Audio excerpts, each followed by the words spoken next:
Amsterdam vodka. And riling up the crowd, the newest member of the Vegas Golden Knights. They will eagerly await the debut of Jack Eichel when he is able to get his surgery done. The first start of the season for the backup Chris Drieger.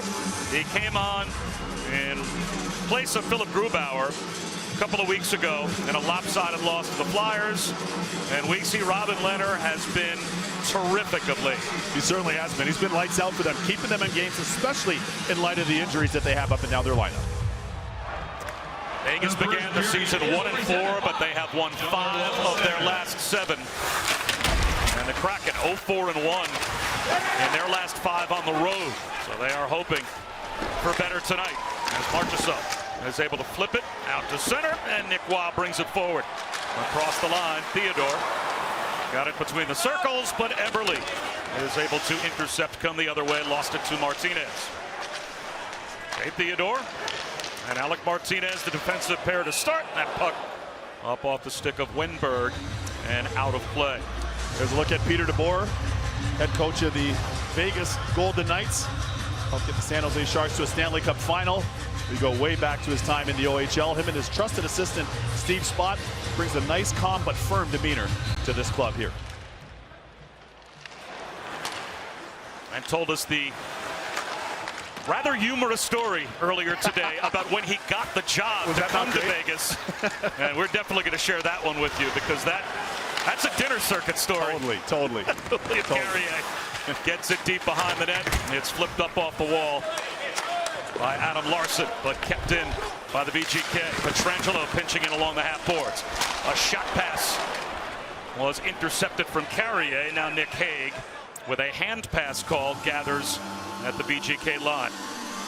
And behind the bench, the steward for the Seattle Kraken, the expansion Seattle Kraken, is Dave Haxtell, who a lot of you would know from the U.S. college hockey circuit, especially from his time at North Dakota, NHL Philadelphia, assistant coach with the Toronto Maple Leafs. Bringing those experiences behind the bench should help him with this very young group. In his 3 years with the Flyers, he did take them to the playoffs 2 of his 3 full seasons. A turnover, nearly, as it rolls wide of Robin Lehner. Comes to the half boards on the near side. Morgan Geekie tries to keep it alive, gets it to Donskoy deep in the right wing corner. Donskoy fighting 2-on-1 at the half wall, and the Kraken able to keep it alive. There is Geekie. Donskoy lurking between the circles. They throw it his direction. It ends up on the stick of Carson Soucy. That's put on net. Soucy there looking for the rebound. Kept alive by Dunn at the point. He'll wrap it all the way around. No one home on the near side, though, for the Kraken. So an easy exit for the VGK as Dylan Coghlan winds it in, and Vegas will make a change. Max McCormick swings it to the red line in front of the penalty box doors. It's intercepted by Nick Hague. Plays it back to Pietrangelo. And down the left wing, a step for Ronbier. Now it's Hague at the left point. The shot through traffic just whistles wide. Pietrangelo at the right point. Intercepted by Alexiak. And he will send this the length of the ice, and this will be icing called against the Kraken. Bit of a frenetic pace, to put it mildly, so far. Love the pace by both teams, and a nice opportunity offensively for the Seattle Kraken. This one will come out. Robin Lehner does a good job, speaking of coming out and being aggressive. Look at where he is positionally. He's a big goalie. He comes out, challenges, takes away the angle. Nice save, but if you're the Seattle Kraken, you like that start, getting a grade A opportunity this early in the game. Waugh on the draw. He loses it to Riley Sheahan, and it's out in center now. Gathered by Martinez. Ahead to Riley Smith, who winds it deep. Hammered around the wall by Giordano. This will go all the way down the left side of the rink and cross the goal line for icing once again on Seattle. The NHL's newest franchise. The Kraken on the board. Right place, right time. Release the Kraken! Off the draw, Martinez. Straight away, Theodore. At one-timer. In on Drieger, and he makes the save. Theodore again. Wrists one wide. Live inboards. And it's gathered by Giordano. Not out. Theodore plays it to the right wing face-off dot. Carrier to the left point now to Martinez. He fires one into the shin pads of Eberle, who blocks it and outlets Jaden Schwartz. Schwartz puts the brakes on along the half boards to Winberg in the right wing corner. Martinez, though, wins that battle. And Vegas will feather it deep and go off for a change. Nicely defended by Martinez. Keep in mind, Martinez won the Stanley Cup twice with the LA Kings. Played his college hockey at Miami of Ohio for head coach Enrico Blasi at the time, and brings a wealth of leadership to this team. Not only the winning pedigree in the Stanley Cup culture, but he's also a model citizen for Bill Foley, the owner in their Golden Knights club. Very steady, very dependable. Won a couple of cups with the Kings in 2012 and 2014. Off the draw, it is Susi. Tanev behind the net for Yanni Gourde. He tries to wall off Theodore. And Yanni Gourde wins that battle. But can't center, and it's banked back out to neutralize by Evgeny Dodonov. Right back in. The Kraken on the attack. Yanni Gourde, side of the net. It caroms up in on Robin Lehner, and he will hold on with the left hand. And then there's Yanni Gourde.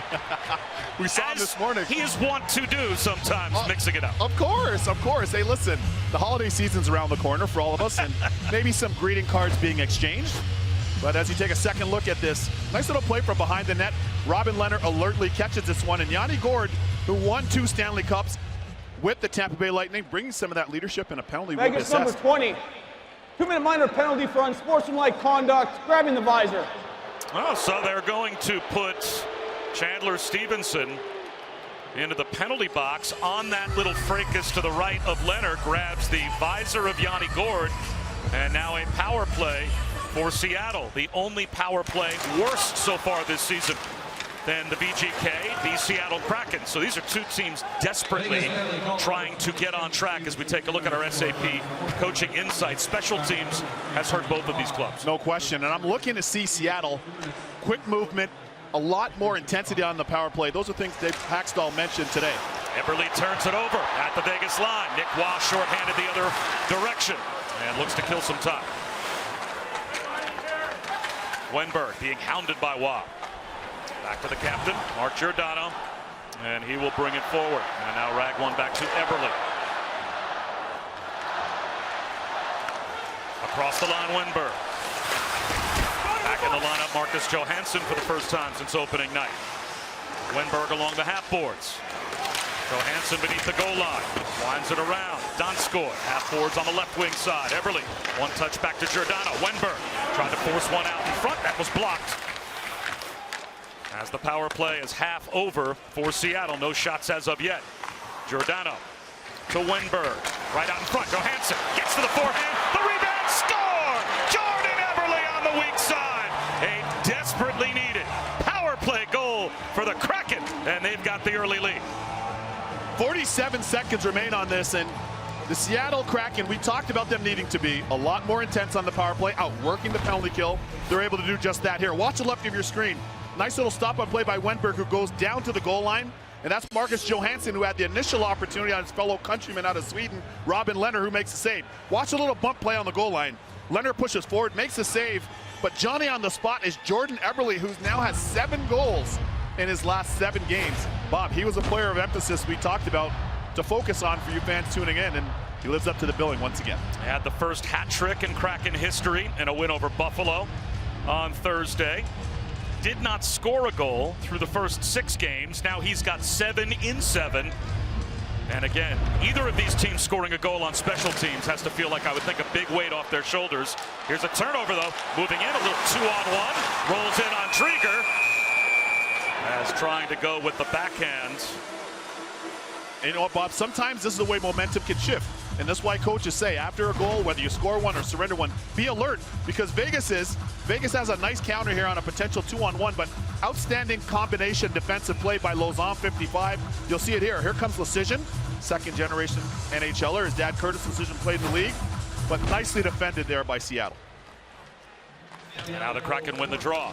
Martinez, though, holds in left wing half boards. Tried to center one. That was blocked by Larson. Larson pokes it to Yanni Gourde. And Gourde backhands one center circle off the stick of Tanev. Quickly back to Donov, but missed the pass. Lecision just about came together with Tanev in open ice, and now icing is called against the Golden Knights. And as we go back to that penalty assessed to Chandler Stevenson for grabbing the visor here with his left hand, there it is. And you can see that, and we'll get a word on this from our officials expert, longtime NHL official Dave Jackson. Dave?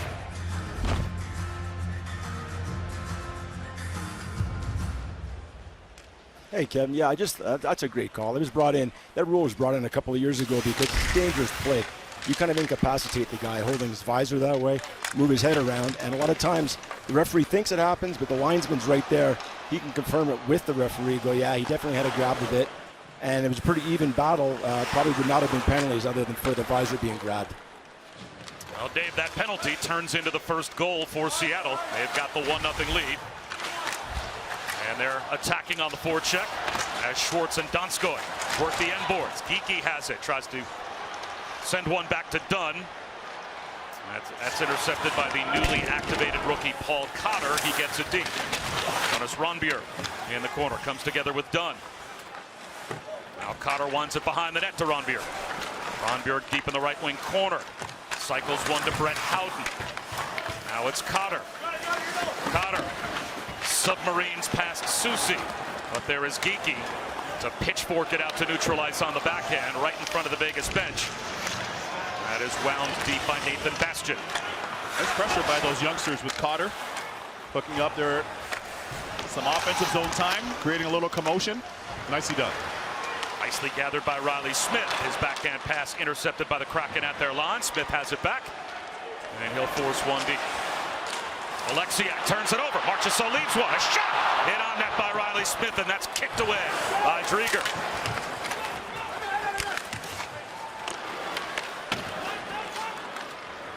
Moving through center and pitching it in on the backhand is Max McCormick.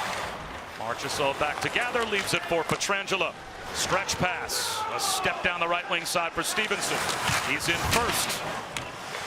Haig throws one through traffic, and that may have been blocked before it got through to Drieger. Now Eberle smartly through center across the line. Lazon. He'll send one off the end boards, hoping for Eberle. That's poked by Haig, kept alive by Larson, and that hit the mask of Leonard. And Karam's up and out of play. 1-0 Seattle. The power play goal by Eberle. Nice little play in tight. Jordan Eberle on the board once again.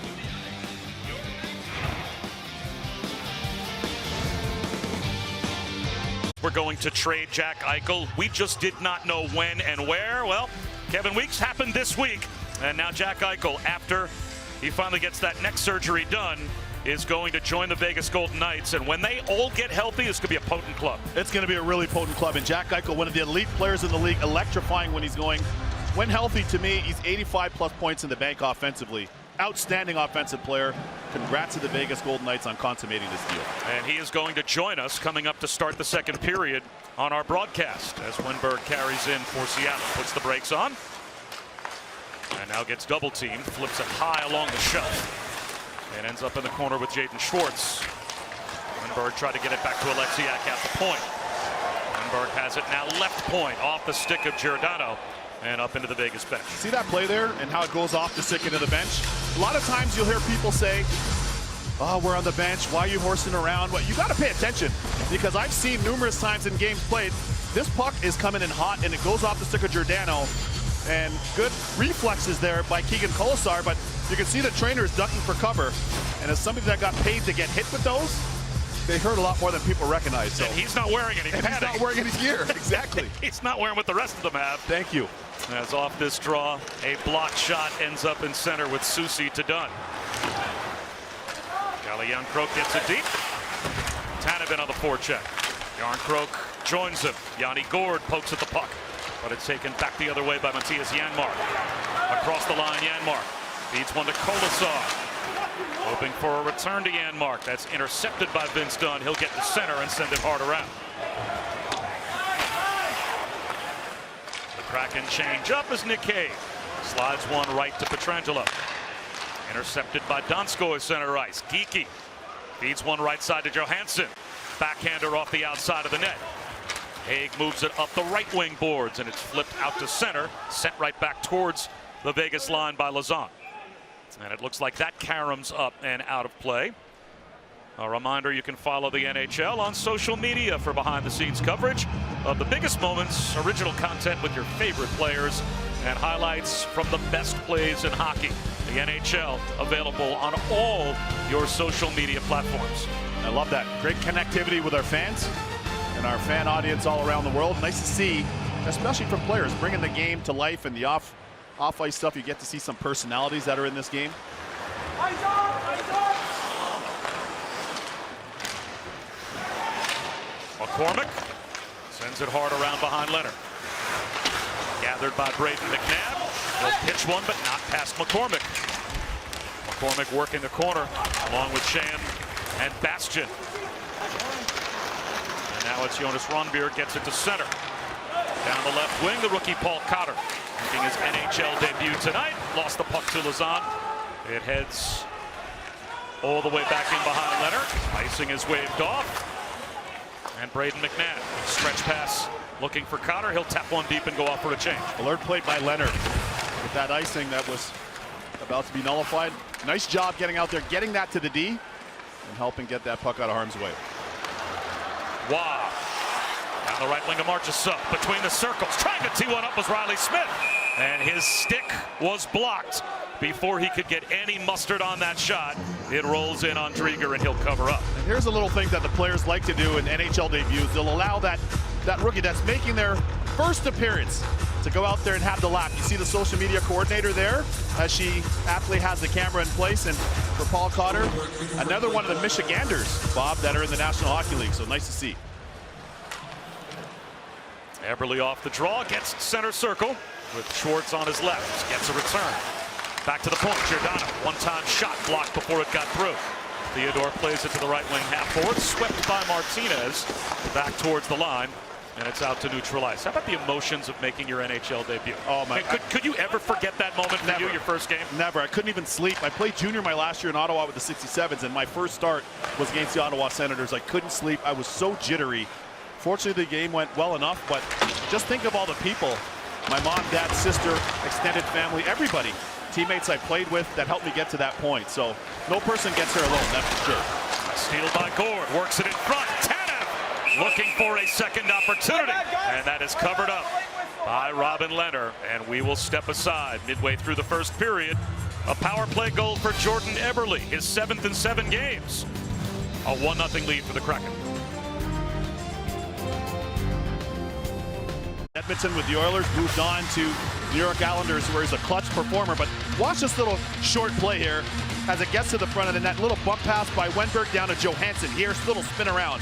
Now watch Jordan Eberle, Johnny on the spot. And when you're feeling it, you're feeling it. 7 goals in 7 games. And a power play goal for one of the 2 most ineffective power plays in the National Hockey League so far this season. These are the 2 teams that have struggled as much as any. That's only the 4th power play goal in 39 tries this season for the Seattle Kraken, but they're 1 for 1 tonight. Yeah. They're 1 for their last 1. They've got a streak going, and they've got a 1-0 lead. Exactly. Geekie wins the draw to Donskoy. Back to Dunn, who'll wind one deep beneath the goal line. Morgan Geekie trying to wall off Pietrangelo. Pietrangelo wins that battle, can't get it past Soucy. Long wrist shot played to Geekie behind the net. Geekie holding, right back to Soucy. Right point now Dunn. Right back to the left point to Soucy. Down low to Geekie. Some pressure here from Seattle. Dunn. In a battle along the half boards. Supported by Donskoy. Dunn flips it. Out in front, Donskoy. He hit the iron. The pressure eventually turned into a terrific scoring opportunity for Seattle. And Donskoy that close to giving the Kraken the 2-0 lead. You know what I love about that, Bob? The way that Seattle used the width of the rink there. They did an outstanding job moving the puck on the perimeter. About 7 passes that led to that glorious opportunity that rang off the crossbar, but outstanding use of the width of the rink there by the Kraken. Nice one-touch through center to Alex Winberg. He whips one to the far boards, hoping for the charging Jaden Schwartz, and it ping-pongs up and out of play. Off the pipe for Donskoy. I mean, hey, that's not the Berlin Philharmonic. You can literally hear that here in Vegas.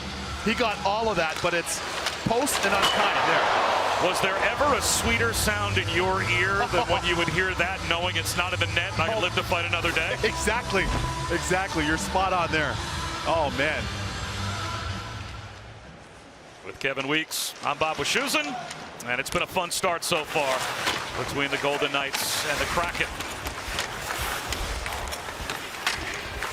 Battle in the corner with Winberg. Cycling one behind the net to Schwartz. Sets up shop there. Banks it back to the point for a Larson one-timer. Lively inboard, swept away by Leonard. Behind the net, Eberle put one out in front. Missed connection with Schwartz and back the other way. 3-on-2 possibly developing with Janmark down the right wing. Lost his edge. Lecision couldn't find the puck, but Kolasar winds it to him. Lecision trying to grind it away, and instead it's taken back and skated free by Jeremy Lauzon. Gets to the penalty box doors, feathers one deep, and goes off for a change. Lauzon was selected from the Boston Bruins by the Kraken here in the expansion draft. And the Bruins done such a great job of developing players, especially young defensemen. Jonas Rondbjer takes it behind the net. Off the hit, lost the puck. McCormick, one touch to Riley Sham. He turns it over, but Soucy there to back him up. Center circle McNabb, and he'll send it deep. The Golden Knights, no shots in the last 6+ minutes, and they only have 3 shots on net so far here in the first period, so they're looking for some offense. You're reading my mind. Shot 6-3 in favor of Seattle to this point, but for Vegas, this is a part of how they have to play in lieu of their injuries. That one was guided away easily by Drieger, and Yanni Gourde with a step through center.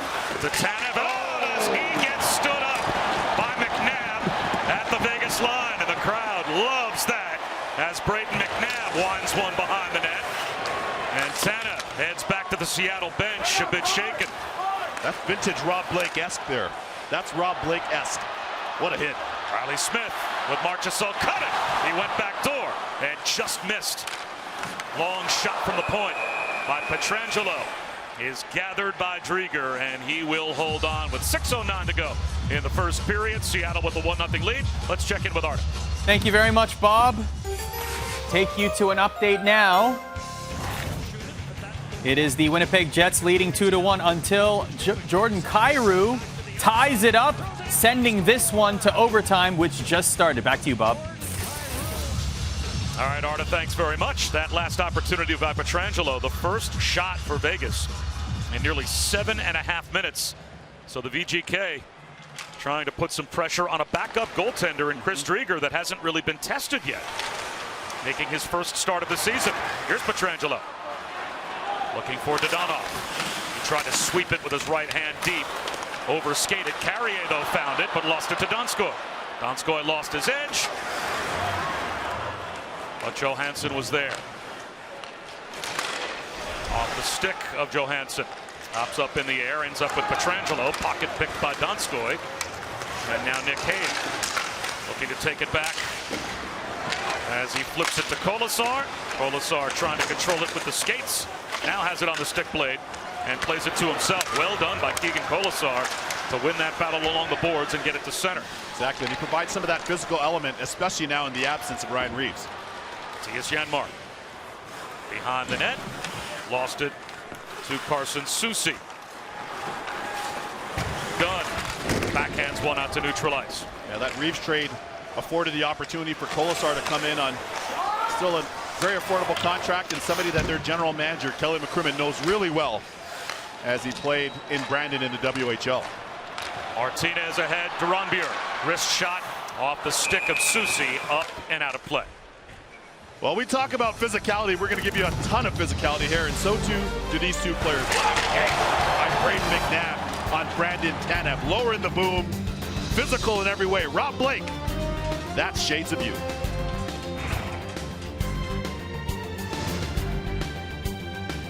The official vodka of the NHL. Drink responsibly. There are some players for the Seattle Kraken that have their name on the cup from former spots. And Kevin Weeks, it's not an accident how Ron Francis put this roster together, right? 100%. Tons of intention, as you said. Nice save there by Drieger. But as you had mentioned earlier today when we were at lunch, this isn't fantasy hockey. It's not fantasy football. You're trying to fill roles and try to slot people in the right seats. And what I love about that is he had a lot of intention. I played with a great Ron Francis, very intentional in his build out and was looking for certain characteristics personally and in terms of player personnel in the real build out of this club. I love what he's done so far.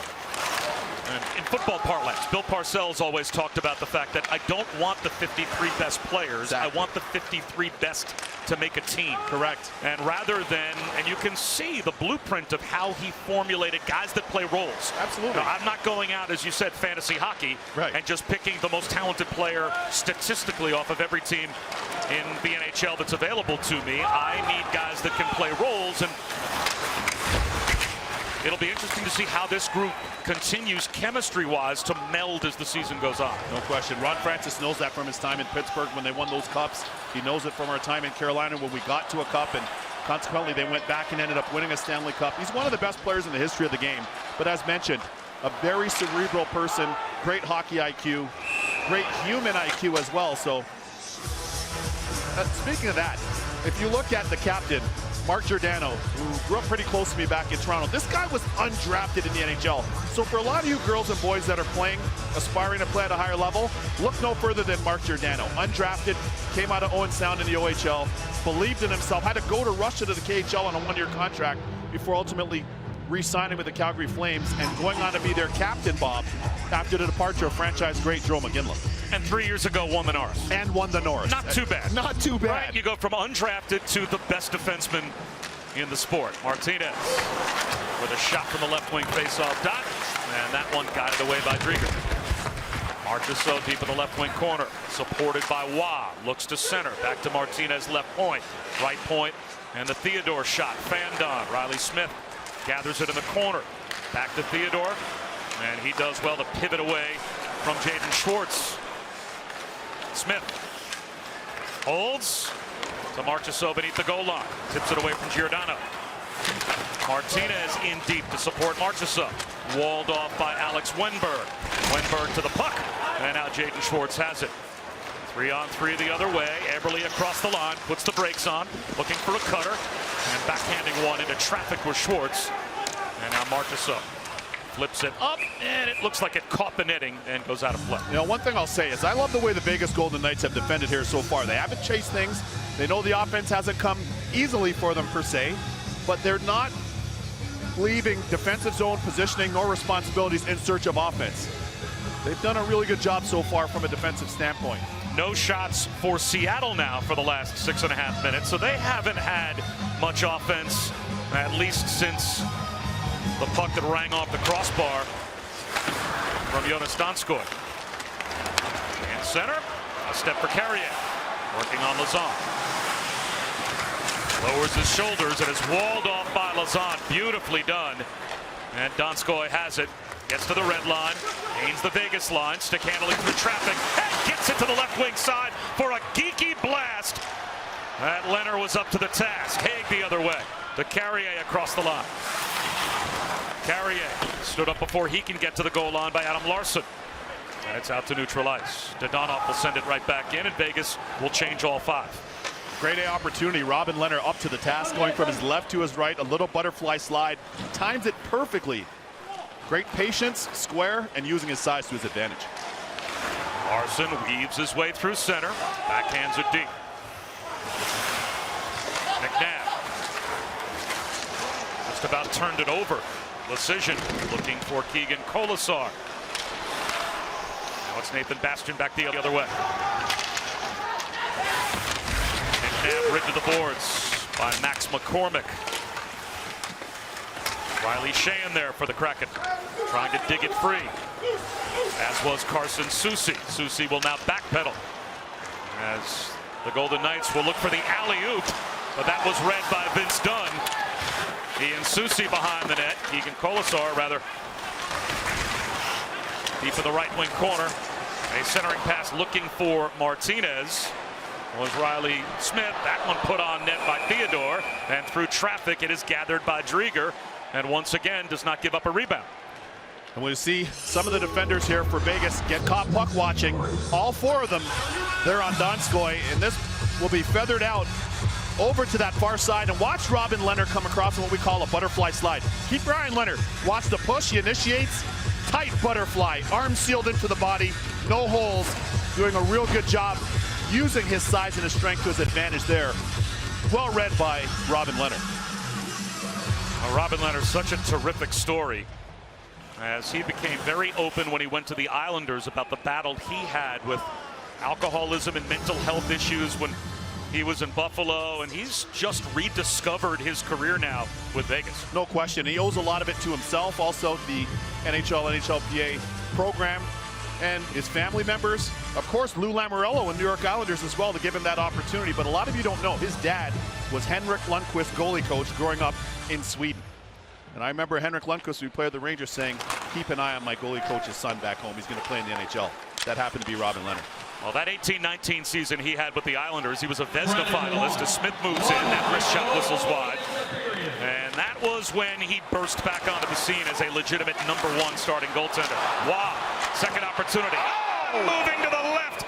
Robbing with the glove is Chris Drieger. His best save of yet. And he keeps this a 1-0 Seattle lead. No better feeling as a goalie than making a big-time glove save at any level.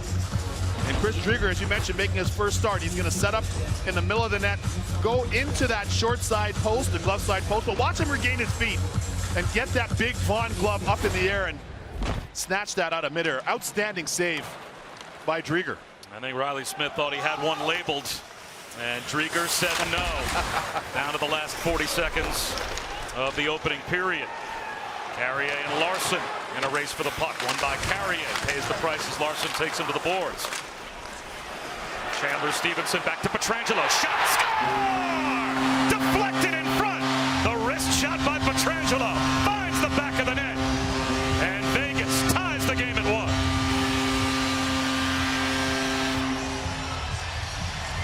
And Vegas is one of the best teams in the National Hockey League of using their defense to get shots from the point. We saw that start early in the game. They do it once again. Watch Chandler Stevenson get it out to Pietrangelo, who fades away, 7 in gold. And watch him fade away. And he literally puts this one above the bicep and above the shoulder. Drieger gets a piece, having just made that outstanding glove save. But just goes to show you, Bob, you don't have to overpower the goalie. You just have to have good placement. And I played with the great Mark Messier, who's a good part of our ESPN crew. He always used to say that. Just good placement, and you can beat goalies. Vegas on the board. Third of the season for Pietrangelo. Ties the game at 1. Down to the final 15 of the opening period. Egan Colasar with Pietrangelo cutting a wrist shot into the chest of Drieger, and he will hold on with 5.8 seconds to go. Bob, bring the fans inside what head coach Pete DeBoer told us about Alex Pietrangelo earlier this morning, if you recall. I asked him about how his defense has helped him out so far, and he said, oh, I got to tell you, that Peter Angelo, he has been magnificent. That's why head coaches are the worst pronunciation guides for play-by-play broadcasters So anywhere. True. So true. How often they get it wrong, because the players never correct them. Exactly. Stevenson on the draw, lost it to Yarncroke, and that will kill the final seconds of the first period. Seattle with only 1 shot on net the last 9.5 minutes. Vegas responding with 7 shots and a goal in the last 3.5 minutes. Time to head back to the studio and check in with Arden. Thank you very much, Bob. Coming up in the Lexus First Intermission Report, we'll discuss the first period and catch you up with news around the NHL. Don't go away.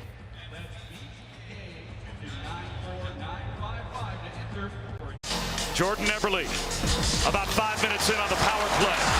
Got things started for the Seattle Kraken, his 7th in 7 games. But then the long knuckleball wrist shot from Pietrangelo answering inside of the final 30 seconds of the first period. We are tied at 1 as we head to the second.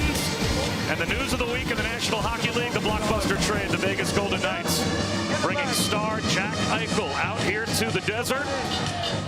As we are set for the start of the second period, I'm Bob Wischusen here with Kevin Weeks. And look who was kind enough to come up and join us. Welcome to Las Vegas. First of all, congratulations. This must be a weight off your shoulders knowing what your future now is. It is, yeah. It's nice to have a plan in place and just to get kind of passed all the issues I was having, resolved some things, and you know, now you just look forward to getting back on the ice. Zach, I know how passionate you were about playing in Buffalo, how much you loved it. A lot of the off-ice work that you did, the charitable work with kids, things that people didn't even get to see. But how are you able to stand by your conviction, knowing that you want to do what was best for your health ultimately, and the belief in your decision? Those are hard decisions to make. Who helped you along the way? A lot of people.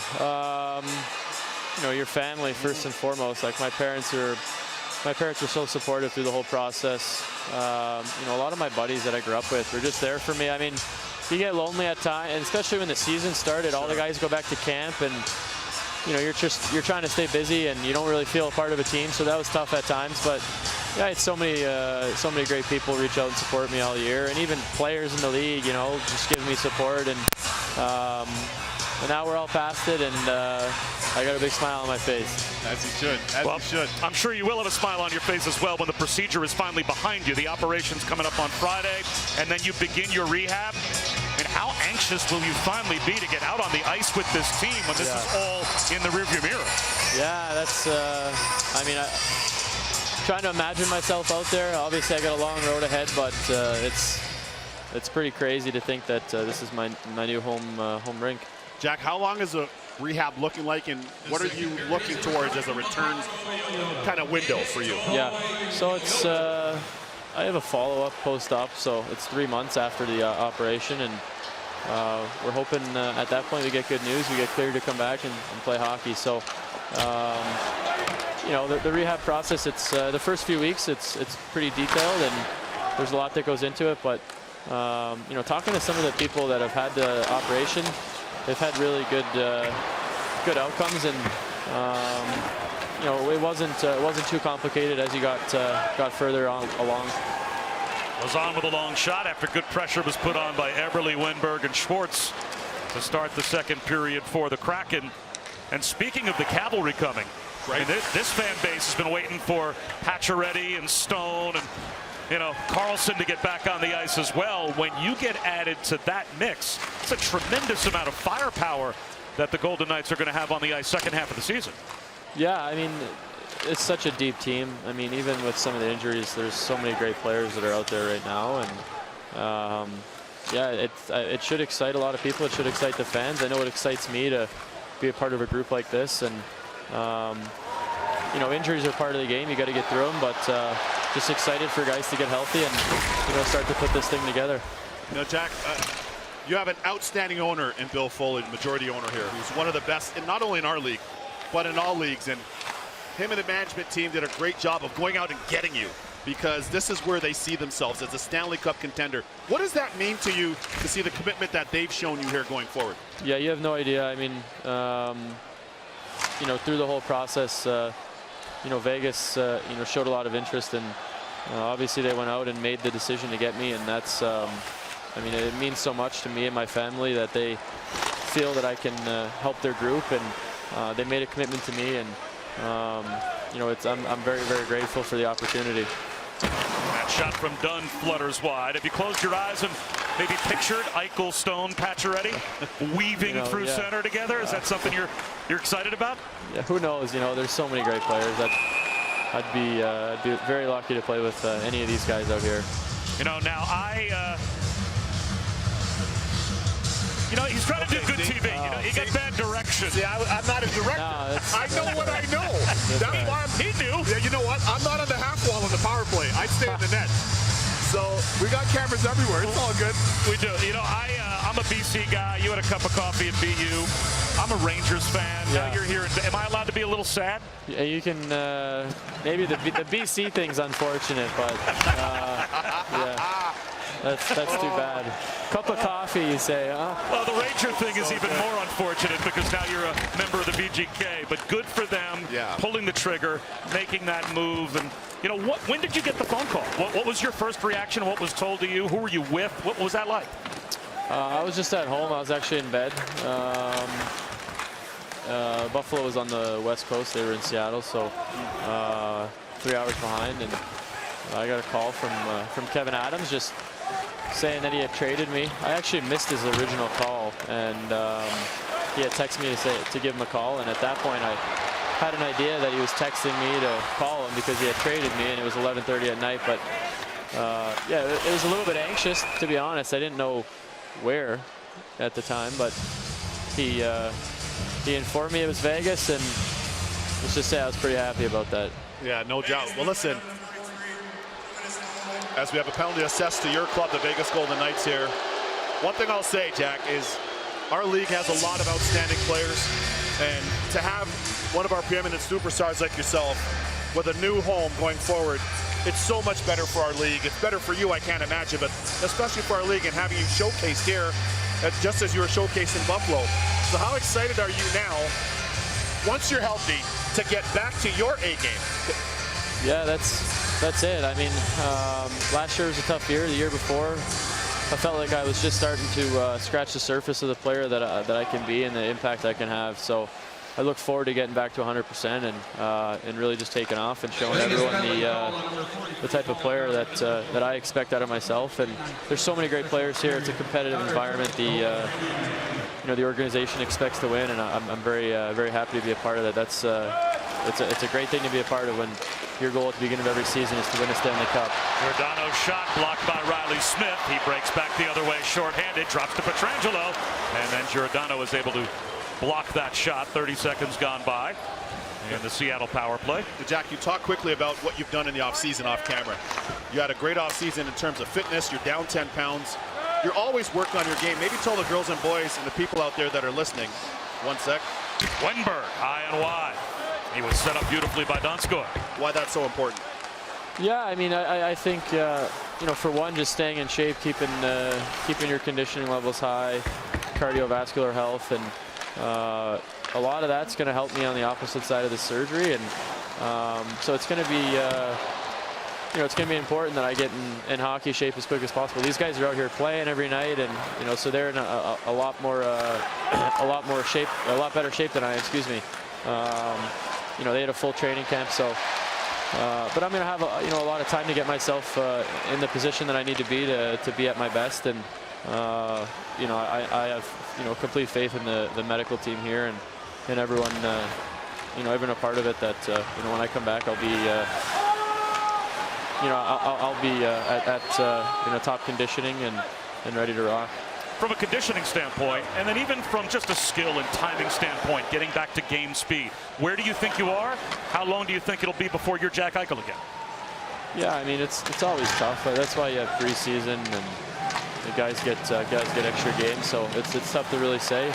The good thing is it's like I'm getting a lot of rest right now, so I should be full of energy and well rested when I get healthy. And obviously I'll be chomping at the bit, having not played in a while. So I just think that excitement, the adrenaline, and I think it'll take over. And I just can't wait to get back out there. Jack, do you ever close your eyes and envision yourself wearing the red, white, and blue for Team USA at the Olympics this upcoming week? Yeah, that's a goal of mine. I've been very fortunate to represent the United States in basically every other tournament that you can play, World Championships, World Junior, and representing my country. Representing my country is something I take great pride in, and so hopefully I'll have the opportunity at some point. Who knows? Just want to keep things short term at this point. Take care of my health, get back to 100%, and see where that takes me.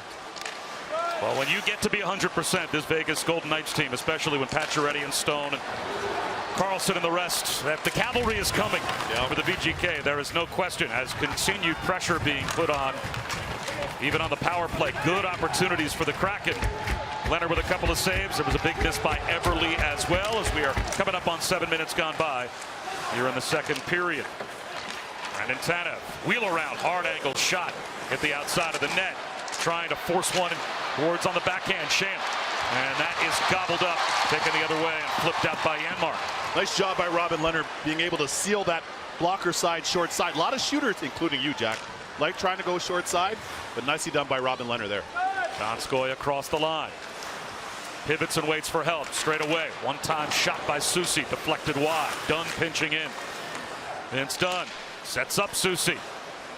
Delays, wrist shot goes wide, short side, trying to stuff one home is Geeky, and that is cleared out to center ice by Vegas after the Leonard save. That's the 5th save Leonard's made so far this period. He's been razor sharp, especially with his pads. Nice job tracking and staying low, taking away that angle. Donskoy brings it across between the circles, trying to stick handle through traffic, and was stood up. And Carrier swings it to the left wing side to Dylan Coughlin. No stoppages for about the last 5 minutes, as now Geeky with a step down the left wing. Looking to drop one to Eberle. Pocket picked by Chandler Stevenson. Carrier was breaking, but Vegas couldn't get him the puck. So Pietrangelo forced to retreat. Here's Dodonov to Carrier through center. Check from behind as his mates go off for a change. Carrier waiting for some help. Now supported by Nick Waugh. Taken back instead by Wenberg.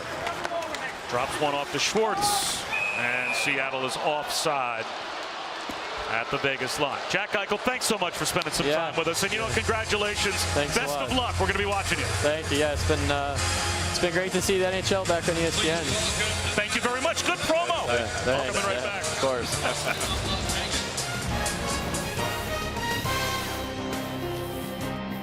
7:30 Eastern, the Maple Leafs and Flyers. And then at 10 p.m., TNT, the Wild and Coyotes. And upcoming games for us on ESPN Plus, a doubleheader on Friday. 7 Eastern, Oilers, Sabres, and at 8:30, the Coyotes and the Blackhawks. So an opportunity on Friday night against Buffalo to take a look at Connor McDavid. He's not bad. I've seen a highlight or two. He looks like he's having a decent season. I'll tell you what, he could be at NORAD. I'm telling you, he is a fighter jet. And you take a look at where he ranks in the points scored among the 2015 draft class. And you made the point prior to this, Jack Eichel, had not for his injuries, he'd certainly be higher up the charts here. I certainly would peg him at about 400 points. So what a draft class that was for Biggest 1, 2, penalty, and 3. number 10, 2 minutes, face-off violation. And just as they were about to drop the puck, Nick Waugh is called for a face-off violation, 2-minute minor. And the head coach looks baffled. Yeah, Pete DeBoer's baffled. He wants an explanation from the official, and we'll get one from our Dave Jackson as well as soon as he's ready to join in. Love to hear his take on this. And here's a second look. Watch the bottom hand. And you see the way he goes forward. And right away, Wenberg saying to the ref, hey, this is a violation. So curious to hear what Dave has to say here. Dave?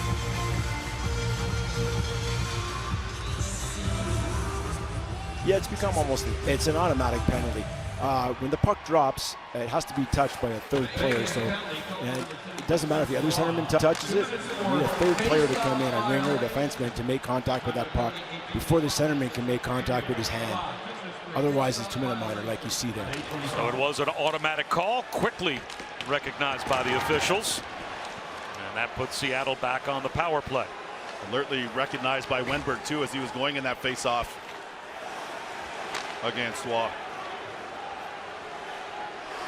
Johansson through center to Wenberg, right wing half boards. Tries to flip one back, and Eberle will keep it moving to Giordano. Right back to Wenberg.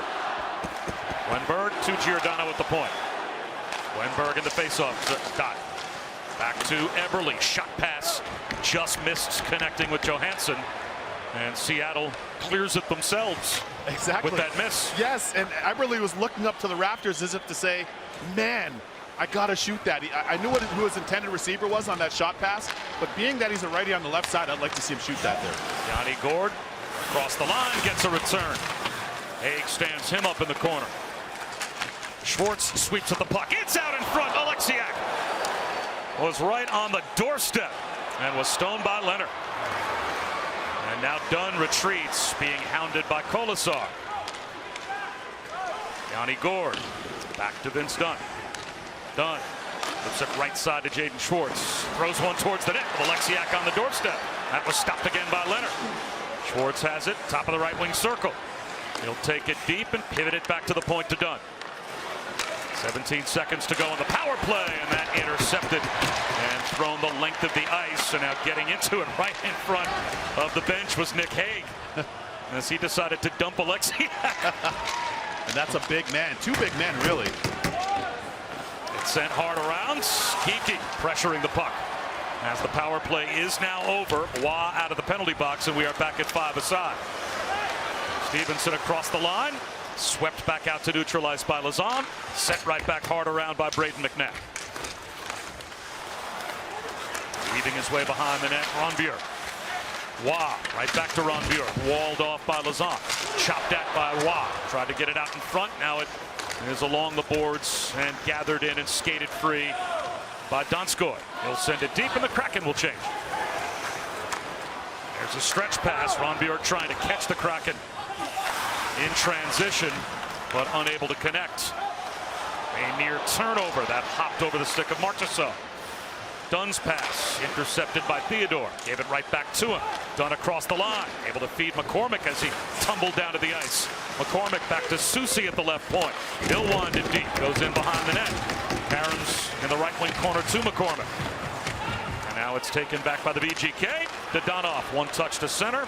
Marchessault is able to feed Cotter, and it's sent deep. Thrown behind the net by Brett Howden. Wrapping one out in front is Cotter, and that was turned aside by Drieger. Non-stop action here in the second period. We have not had many whistles. Exactly. Great flow. Incredible pace. I love the pace of this game right from the outset. Both teams are playing at a high tempo, making plays. The physicality, Bob, has been good as well. Both goalies really sharp when called upon. Not overworked, but timely quality saves at either end. We continue in a 1-1 tie. Now, of course, Seattle has had a couple of power plays here in the second. Here is Yanni Gourde behind the net. Sends one out in front, hoping for Tanev. It caroms back to Gourde, back to the point. One-timer sails wide from Lazan. Another answer from the right point. A wrist shot turned aside off the stick of Adam Larsson by Robin Lehner. The last 7 shots here in this second period have all been by the Kraken. They've had a couple of power plays to their advantage, but territorially at least, they seem to have carried the play. No question. Wah tries to throw one out in front. Glove to the corner by Larsson. Yanni Gourde there to feather it back out to neutral ice. And Vegas is very comfortable with that. They know that they've got outstanding goaltending. They have a really good D core, an elite defensive core, led by, of course, Theodore and Alex Pietrangelo, and a capable Braden McNabb, too. Lazan just about lost it in his skates between the circles. It's chopped back to the point. Held in momentarily by McNabb, but blocked out to neutral ice by Jaden Schwartz. Coming up on 8 minutes without a shot from Vegas. Here's Wah trying to change that. Marchessault on the doorstep. Backhands it right into the pads of Drieger. And he will hold on. It had been a while since Vegas had a quality scoring opportunity. They just got one there. Certainly did. Drieger doing a nice job of that little push, paddle down a la Felix Potvin. Close any holes that you can see. Great seal, even better save. No rebound. The Knights in this game making a lot of key stops at key times. Watch him down low. Nice job sealing short side post. Right pad response. Not to be outdone. Some more play, but behind the goal line, shoulder lean into that short side post. No window there for the shooter and Brandon Tanev. Goes to the other side, kicks this one forward with his pad. He's been really good when tested, in a point blank one there is probably his best of the game to this point, Bob. That is Kevin Weeks. I'm Bob Wischusen, and it's been a couple of power plays for the Kraken here in the second period, and Lehner has been up to the task. Soucy on the back pedal, needs Wenberg. Now it's back to the D pair, Dunn to Soucy. Touched, red line by Schwartz. It goes deep, rolls to the side of the net, and Lehner is there to cover up. Let's check in with Arda. Taking a look at Sharks and Flames, the score was 1-1, including Milan Lucic scoring in his 3rd straight game, but then it was Logan Couture as the puck on his stick, and that one just floats right through, makes it 2-1 Sharks, Bob. And what a start Calgary is off to. Yeah. San Jose has been good. Yeah. Edmonton has been Edmonton. This division that these teams are in is a different landscape than I think either expected it to be. Of course, this division's in the Vitamix. San Jose better than we thought. LA Kings very competitive, have now won 5 straight. And to your point, Calgary exceeding all expectations. They've been excellent under Daryl Sutter up in Calgary as well. So this division is way more competitive than we thought coming into the season. Pietrangelo in a battle with Soucy. Susi trying to pick Petrangelo's pocket. It's back to Yanni Gord at the Seattle line. He swings it to Kelly Yarncroke in front of the Seattle bench. And the Kraken able to get a quick change as Yarncroke off. Donskoy on. He's got the puck. Lost it to Vegas. Pietrangelo backpedaling. And now Chandler Stevenson. Long stretch pass. Down the left wing, Matthias Janmark. Swoops in behind the net. Along the goal line. Back to the point. One-time drive. Blocked by Yanni Gord. And he's hurt. Coughlin fired it into Yanni Gord. And Yanni Gord very slow making his way to the Kraken bench as Alexiak has it. He'll send one deep. And that will allow Gord to get to the bench and change up as Geekie has it. Swings it left point, swept deep by Johansson. There is Donskoy in the corner. They battle 2-on-2 along the half boards. Geekie and Johansson trying to dig it free. Jake Lecision has it pinned up along the wall. And now it comes free. Lazan has it to Larson, top of the right wing circle. Straight away Lazan. Left wing face off. Dot Johansson down low. Geekie. Wheel around shot. Oh, Leonard goes spread eagle in the blue paint to keep it out of the cage. He does it again. Huge save by Robin Leonard. Big time. Great flexibility down low. I can't believe this stop by Robin Leonard. Goes to his right. Watch him go to his left. Spin across. Little half splits in the presence of mind to scissor his legs. Here it is from the overhead. Unreal flexibility by the Panda.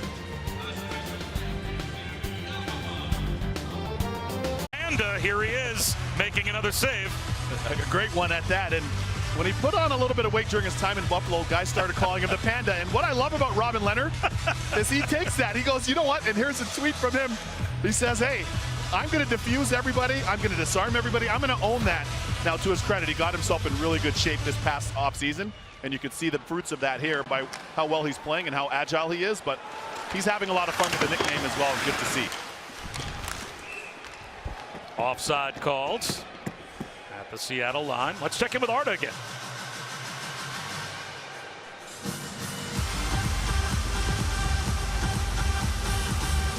All right, thank you very much, Bob. We went to a shootout, and it was Alex DeBrincat. That makes no mistake on Kristen Jarry, and the Hawks defeat the Pittsburgh Penguins, Bob. Boy, oh boy, did they need wins in the worst way. We know it's been a real difficult situation for the victims, first and most foremost. Of course, the Hawks, they're Hawks fans, everybody in the hockey world. And boy, oh boy, for the players on that team that are dealing with so much, and so too are the victims, more importantly. Imperative for them to start getting some victories as we as a hockey society continue our collective healing as we go forward. Paul Cotter comes together with Larson. They slam into the glass. And Cotter wins the battle. Along the half boards, pocket picked by Larson. Donskoy flips it along the shelf. Lazan checked behind the net by Brett Houghton. Donskoy comes free. Out to center. Fired right back in by Shea Theodore. All the way around to Nick Waugh on the left wing half boards. Down deep to Riley Smith. Smith and Jonathan Marchessault work the corner. Marchessault back towards Pietrangelo. And Yanni Gord, after blocking that shot on his last shift and limping to the bench, is back out there. Down goes Waugh. And it's flipped out to neutralize by Seattle. That's exactly why Yanni Gord was a huge part of that third line for Tampa and head coach John Cooper, and them winning back-to-back Stanley Cups. That line was absolutely instrumental. They're the best line on the ice in the Cup final. Possible 2-on-1. There is Gord cutting, but the pass just behind him, and back-checking was Waugh, and he causes the offside call. NHLShop.com, the official online store of the NHL and the world's largest selection of officially licensed NHL fan gear. Shop now and get today's special offer. NHLShop.com, a Fanatics experience. For a lot of young players, they aspire to be stars and superstars, but as Bobby Holik told me one time, if you can be a real trusted third-line player, you can play elite hockey for the U.S. Women's Olympic team or the National Hockey League on any club, any level, if you can be a dependable third-line player, Bob, and Yanni Gord is certainly that. Moving up the chart here as a member of this Seattle Kraken, but There's no way. You talk to anybody in Tampa, they tell you there's no way we win the Stanley Cup without that third line. And here is a player that understands, yes, I am a playmaker, but in the defensive zone, my job is to give up the body. 100%. And you know what? These sting. They sting because this gets him right inside, as you'll see on your camera left, but his actual right knee, right in that little joint on the inside of the shin pad. But that's championship hockey right there, though. Stanley Cup pedigree, 2 rings. Dadonov out to center. Giordano gathers it there, and it's sent hard around by Jamie Alexiak. Jaden Schwartz in on the forecheck. Eberle there as well. Instead, it comes free to Dylan Coghlan. And he flips it down the left wing side. Hard around from Giordano. Intercepted by Stevenson. He beats Giordano to the puck. Looking to go to the left point into the skates, though, of Jaden Schwartz and out to center. Eberle is wiped out on a hit by Carrion. Schwartz, he has his legs taken out from under him as he leaps over Braden McNabb. Bodies flying everywhere. Great agility there by Schwartz. In power skating, you do that, having to jump over things, and sometimes a young kid, you're like, why are we doing this drill? Well, there's example 101 as to why. About 13 minutes since the last the Vegas Golden Knights shot on net. Egan Colasar leans in, has it taken off his stick by Alexiak. Wound behind by Janmark. In the right wing corner, Colasar pinned up along the boards, and it comes all the way back down to the Vegas end as Martinez stretch pass over the stick of Lecision. And now McCormick goes rink wide to Alexiak. And I like that matchup with Alexiak and Soucy against Colasar.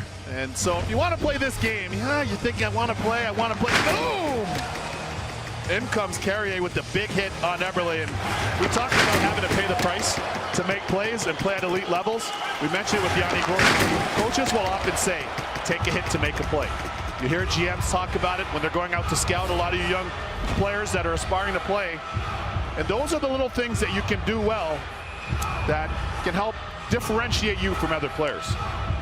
Well, that was one of the few Vegas hits in the game. Seattle is actually out-hitting the VGK 22-8 so far. So they have more taken the physical play to Vegas than Vegas has to them. But that was a message maybe sent by Carrier exactly to Eberle. Tanev flips it down the left wing side. Yarncroke tried to feather one back to Gord. It ends up with Lazan now behind the net, flipped along the shelf by Brendan Tanev.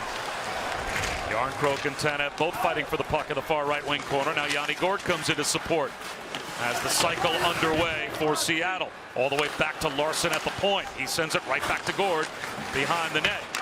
Pinned to the wall by Hay. It comes free to Donskoy. Donskoy pivots. He'll send it into the corner to Tanev. Tanev out in front. Gord! He scores! Beautiful little touch pass from Brandon Tanev to Yanni Gord. And the Kraken have the lead back with 30 seconds to go in the period. So as you're watching this one at home or wherever you're tuning in from, what I want you to focus on here is the work rate of this line with Yanni Gord and Tanev. Win a board battle, get back to the boards, kick it back to the middle of the ice. And we're only showing you pieces of this. I mean, that was a dominant shift. There was a lot of work from Seattle. They did a nice job of changing the point of attack, generating offense off the cycle down in the offensive zone. Really had their construction boots on in a way that almost engineered that goal. And it certainly was a result of a ton of hard work for that line. So Yanni Gord, his third from Tanev. With 30 seconds to go in the period. Now a shot in on net. And a rebound score! The answer right back by Evgeny Dadonov. With 16 seconds to go in the second, we're deadlocked at 2 as Vegas immediately responds. Remember in the first period after the opening goal, we talked about the shift following a goal. And now we see it come through to fruition here for the Vegas Golden Knights and to their advantage. They do a nice job of changing the point of attack, going board to board. But I talked about how they get their defense involved in the offense through the Vegas Golden Knights. and it factors in once again. Pietrangelo with the first one, and this one a shot from the point, kicked forward by Carrier, and really harpooned home by Dodonov, 63 in gold. Vegas Golden Knights with the answer. 15.9 seconds on the clock here in the second frame. And Bob, their fans are on their feet, much to their delight. So after Yanni Gourde scored his third of the season, Dodonov does the same. 16 seconds after the Kraken goal, the Golden Knights are on the board once again. And here's a knuckleball shot that caroms to the corner from Stevenson. And it looks like that will take us to the end of the period. 14 minutes and 15 seconds for Vegas with no shots. And then they scored a goal only 16 seconds after Gourde lights the lamp. We are tied at 2 after 2. Time to go back to the studio. Anna Harda. Thank you very much, Bob. In our Discover Second Intermission report, Seattle was dominant, but the scoreline suggests otherwise. We'll break it all down.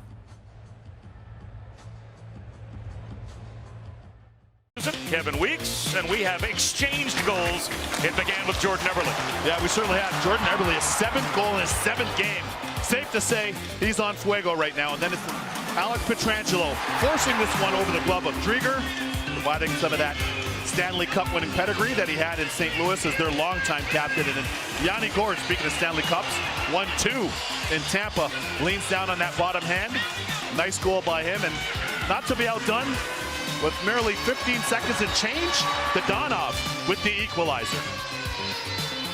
We played 19 and a half minutes of the second period with no goals, then 2 goals in 15 seconds. We are deadlocked at 2. As we head to the third, shots almost even. Bit more physical, though, from Seattle. They've tripled up Vegas in terms of hits. Again, Bob and Kevin set for the third. If you're in that Vegas locker room, you get the late goal to tie it. But for the most part in that period, Seattle seemed to carry the play. What's your message if you're Pete DeBoer? Now, if you're Pete DeBoer, say, hey, listen, Robin's been great in the net for us. We're not chasing this game. We don't have to really get out of our structure. Let's not chase offense. Let's play our game.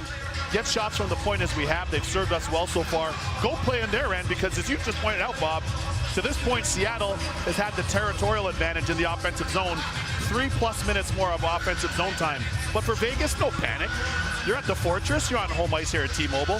Play your game. Get going in the offensive zone. Get the cycle game going and generate some chances on Drieger.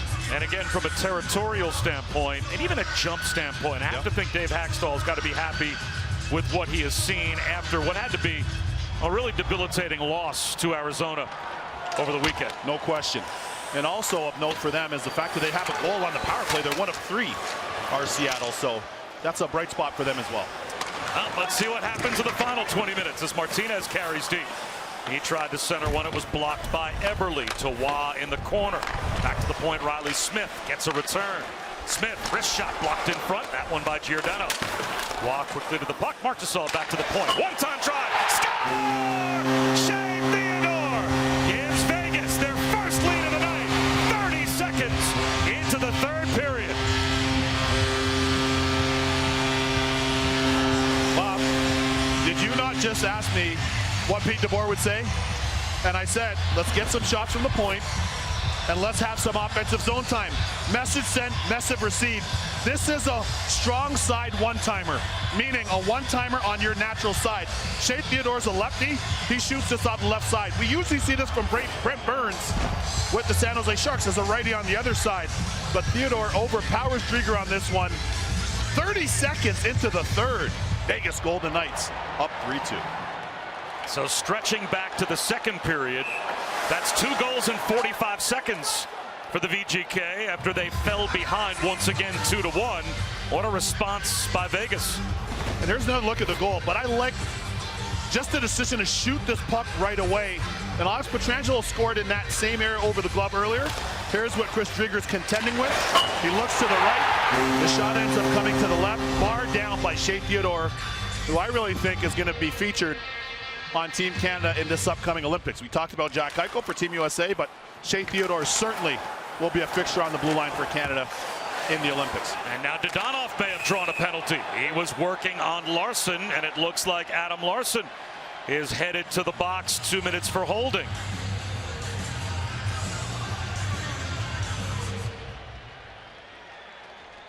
Seattle number 6. 2-minute minor penalty for holding. That's the first penalty of the night on the Kraken. And it comes at an inopportune time, having just been scored upon. But watch the Donov as he's skating, and Larson had the cross check. He had a little bit of impeding in the rib cage as well, but part of the mandate this year from Wes McCauley, the director of officials and officiating, is calling more cross-check infractions. There are about 3 penalties that could have actually been assessed there, Bob. Pietrangelo plays catch with Waugh and carries it deep, hooks it back to the point to Theodore. Pietrangelo, left wing face-off dot, pivots along the half boards, checked by Donskoy. Back to Theodore at the point. Down low to Pietrangelo. Sends it straight away. Theodore has it. Back to Pietrangelo. Pietrangelo through traffic. One touch out in front. Score! Riley Smith off the touch pass from Marchessault. That's the first power play goal at home this season for the Vegas Golden Knights. They strike twice here to begin the third period. I'm seeing more high fives in these stands just in and around us, as you can see on your screens. Watch the play. Watch Pietrangelo over on the right. He's got it, and he does a great job of locating across the rink, using the width of the rink. Watch Pietrangelo. See him look over his shoulder, gets that pass. How about the little bump pass in the middle? Great bump pass over to Riley Smith, who leans strong on that bottom hand and shovels it over that outstretched pad of Drieger. Great power play. Run to perfection by the Vegas Golden Knights. That was clinical. And that's 3 goals in 1 minute and 31 seconds of game time. So now down by 2. Let's see if the Kraken can respond. A 3-on-3 battle for the puck.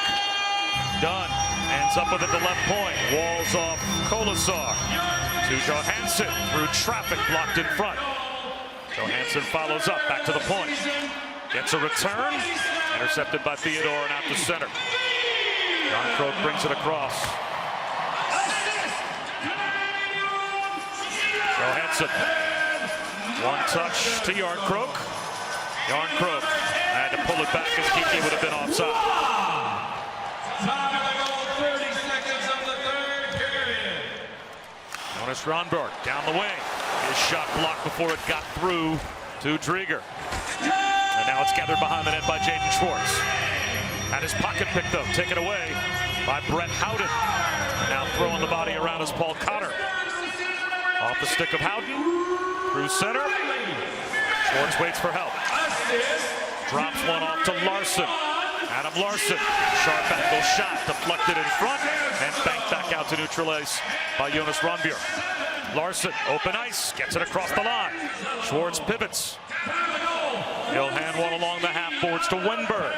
Wenberg between the circles. Low shot, sticked away by Leonard. Calm save by Robin Leonard. Outstanding rebound control, too. Cotter across the line. Toe drag, wrist shot, gobbled up, and covered by Drieger. The NHL's newest franchise. The Kraken on the board. Right place, right time. Release the Kraken!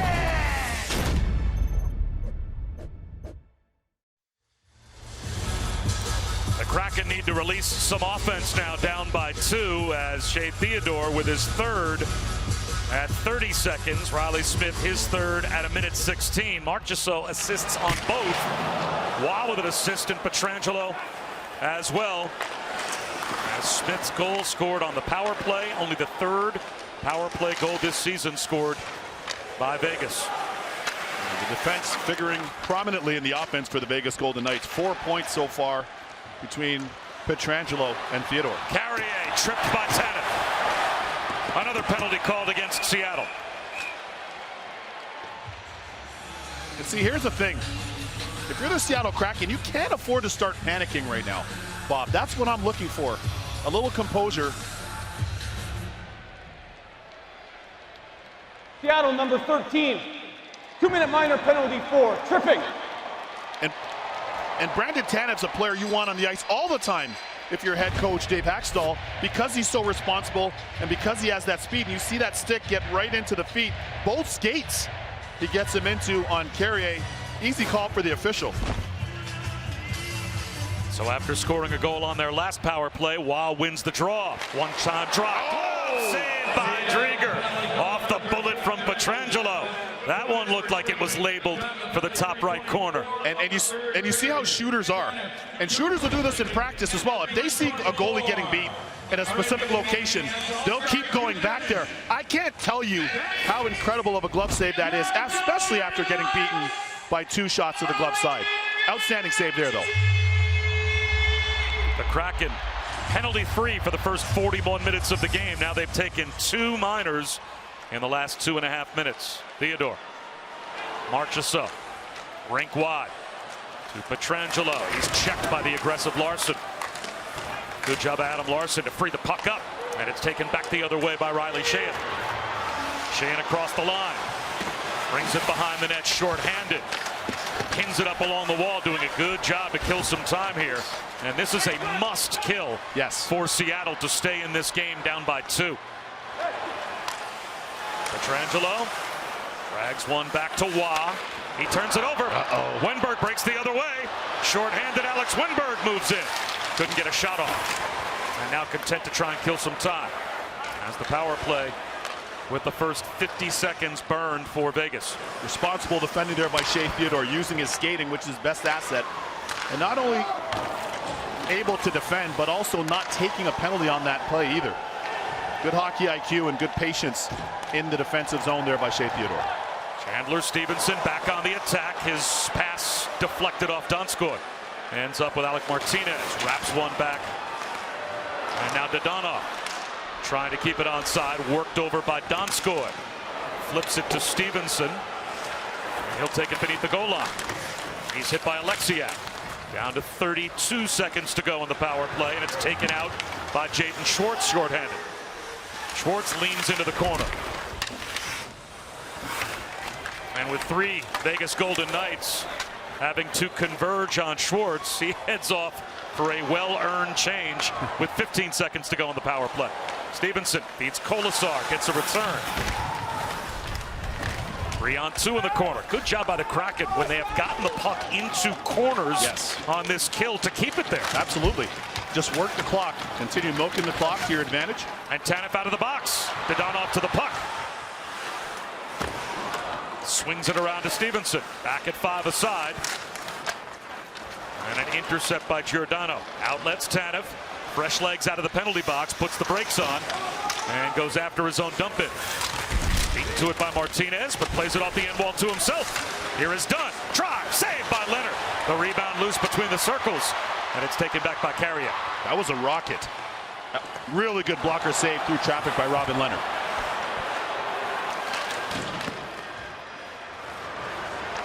Pietrangelo flips center circle to Carrier. Wound deep by Lecision. Drieger moves it along. And it is offside as it just squeezed across the line. Pietrangelo could not keep it in. ESPN Plus Hockey Night is presented by New Amsterdam Vodka, the official vodka of the NHL. Drink responsibly.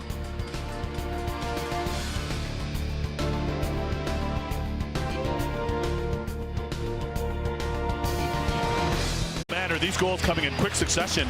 First is Shea Theodore with the rip glove side. Not to be outdone. Alex Pietrangelo with a quick little pass and a bump pass back into Riley Smith, who just shovels that one over the outstretched path of Drieger. And now if you're the Seattle Kraken, just to tie a bow on that, you can't panic. It's only a 2-goal deficit. You have 13 minutes and 45 seconds remaining, but you have to start this, Bob, by staying out of the penalty box if you're Seattle.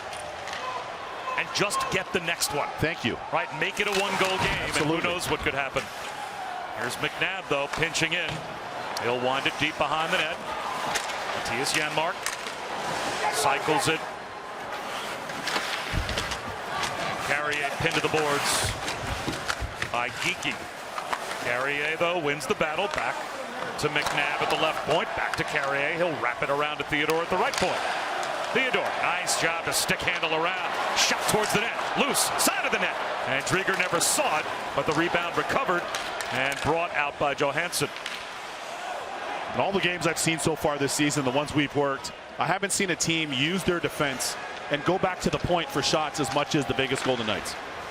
So far for me, it's best in the league. 2 of their 4 goals tonight scored by defensemen, to your point.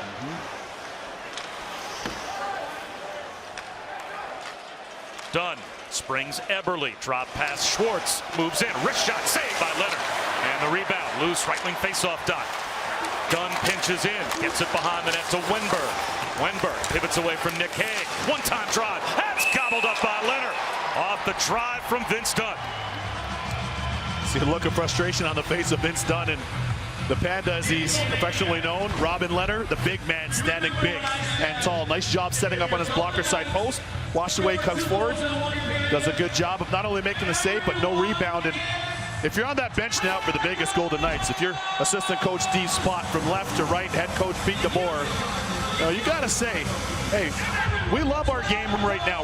We're playing within our structure. Robin Leonard's been great for us.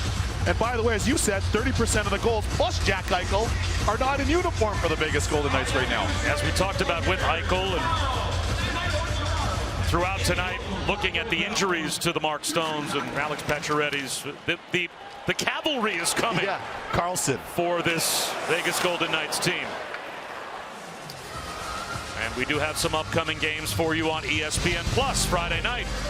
Edmonton in Buffalo, so Connor McDavid makes a visit to take on the Sabres, and then the Coyotes and Blackhawks at 8:30. And then this should be a good one next Tuesday. Islanders, Panthers down in Sunrise at 7 Eastern, and the Wings and the Stars at 8:30. So all 4 of those games exclusively on ESPN Plus.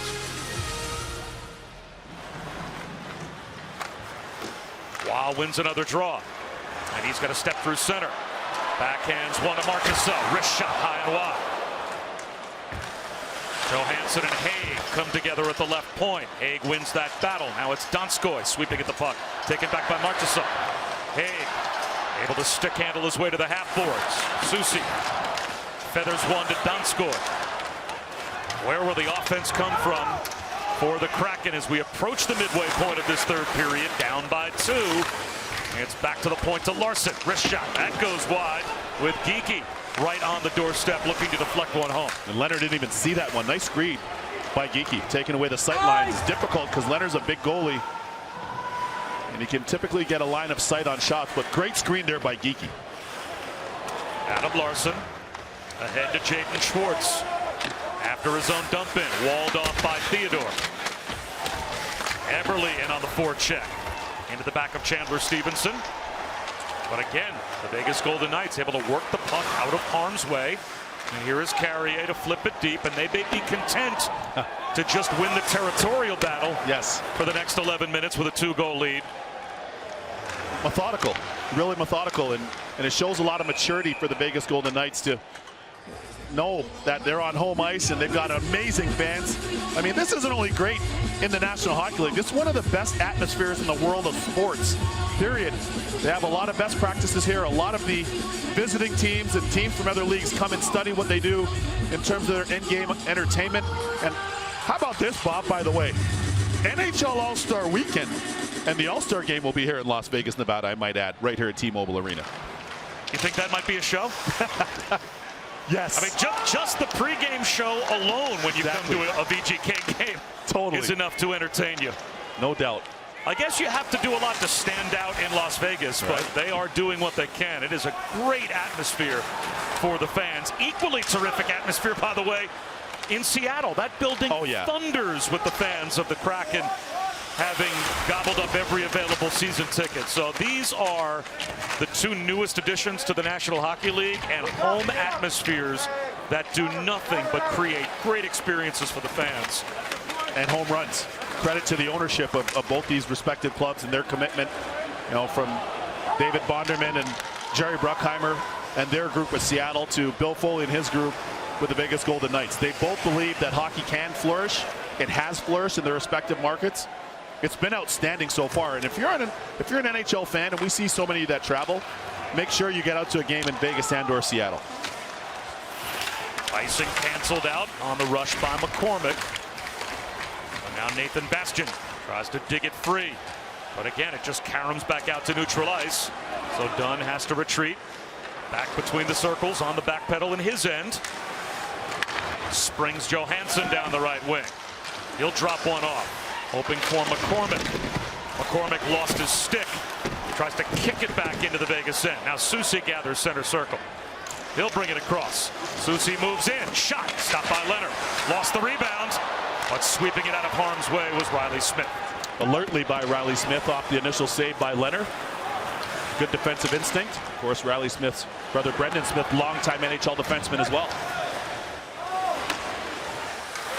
Martinez sends one around.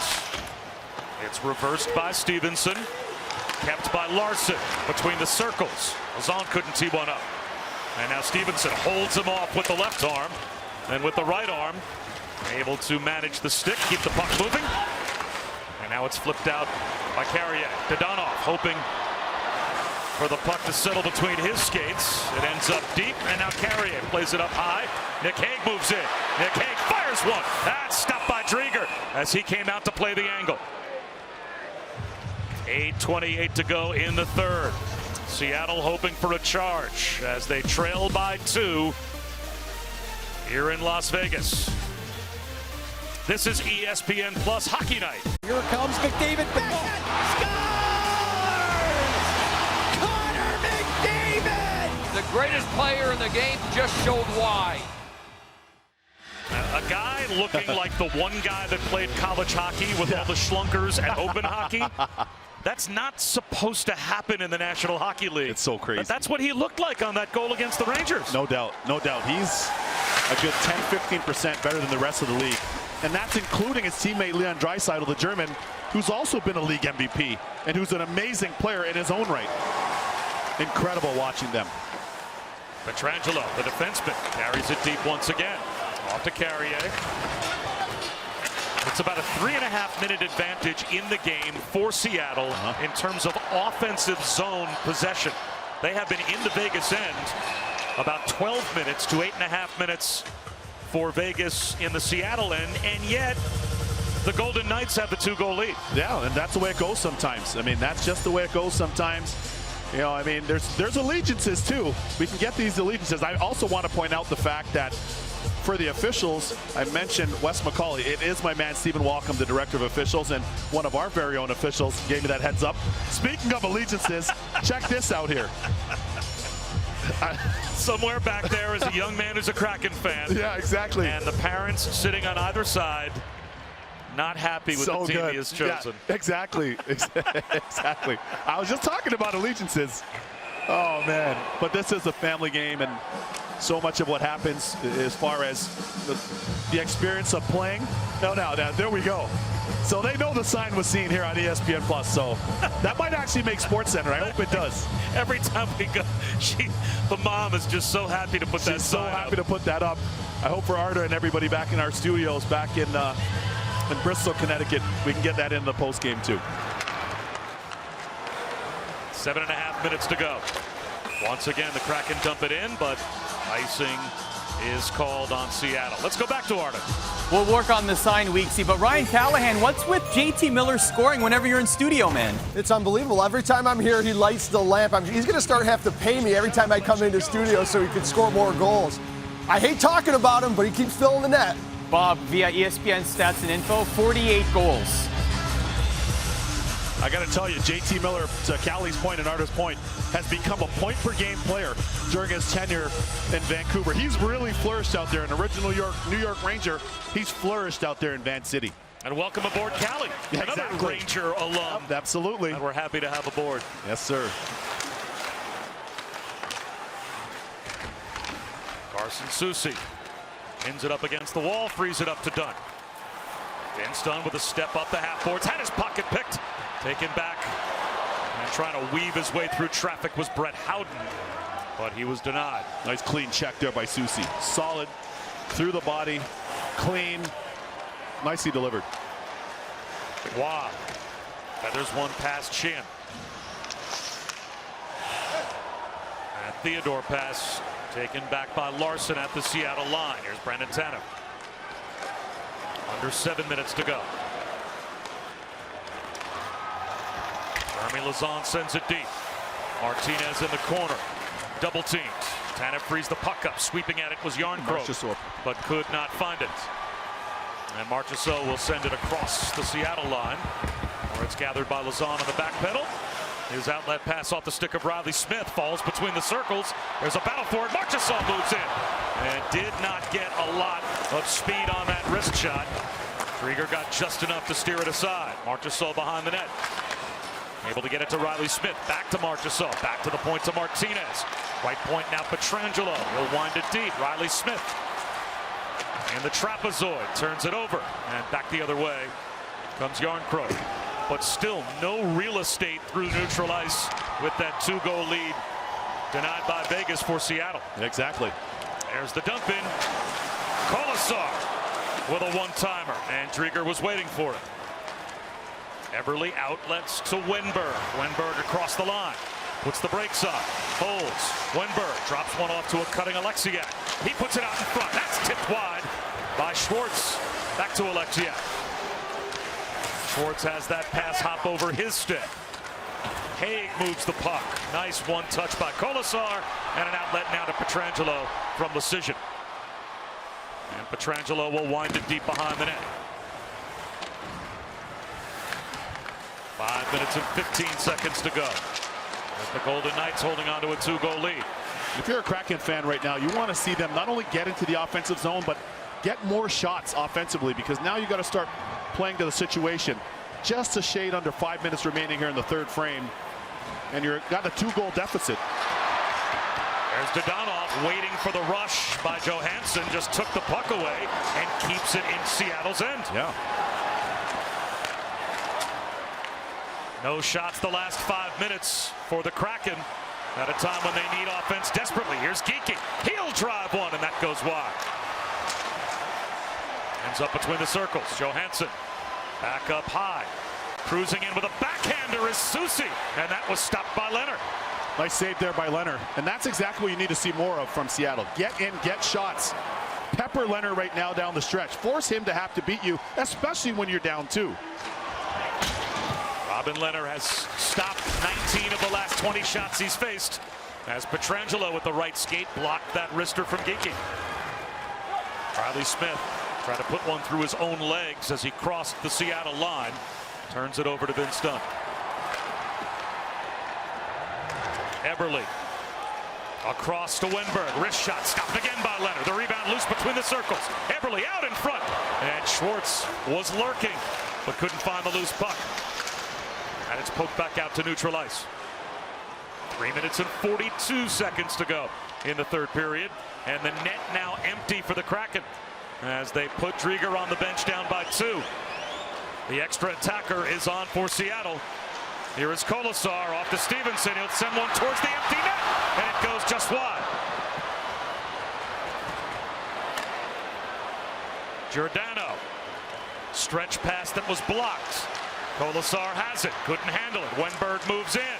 Wenberg behind the net. Wraparound attempt. He lost the puck. Here's Giordano. Wrist shot. Blocked away by Leonard. It's in the far corner. Up along the wall. It stays in play.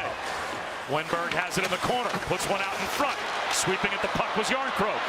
Instead, it's chipped out by Janmark. Sends it towards the cage. It's off the post. Another attempt by Janmark. And it ends up in the corner. Yarncroke the other way, off to Alexiak. Down to 2:44 to go. Wenberg has it. He'll hold at the right point. It's loose, swept at by Geekie. Donskoy back to the point. Rink wide to Wenberg. 2.5 minutes to go. And it just squeezes off the stick of Vince Dunn and out to neutral ice.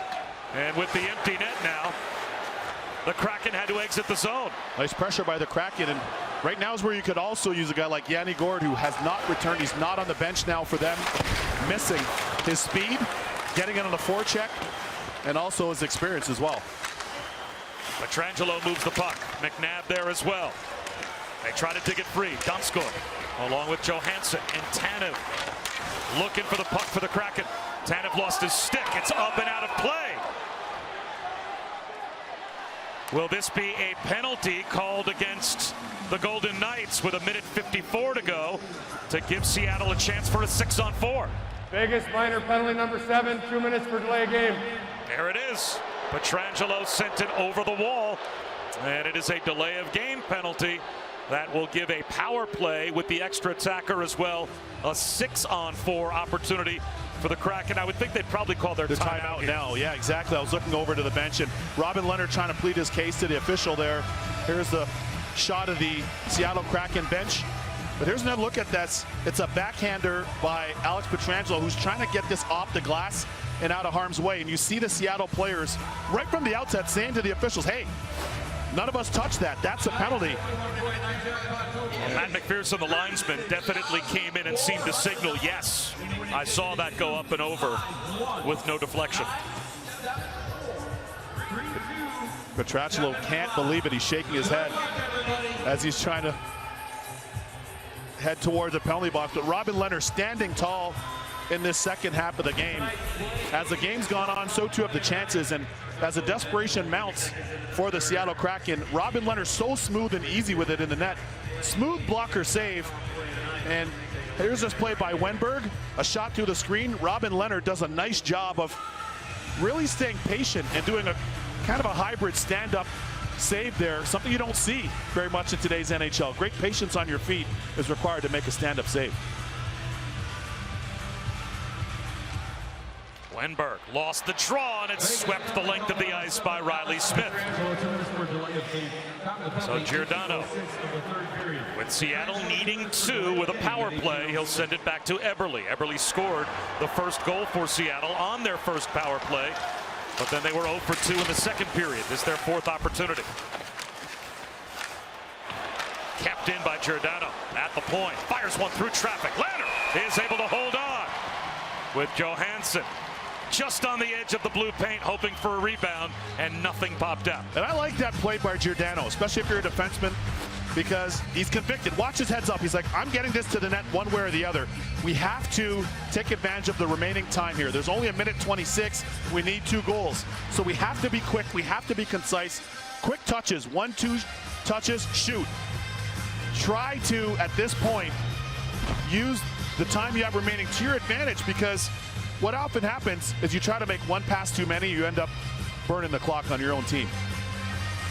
Järnkrok, right-handed pull on the draw with Stevenson, and a false start. And keep an eye on Jordan Eberle, as you mentioned, who has a goal so far in this one, number 7 for Seattle. He's in a one-timer position over on the left side as a right-hand shot.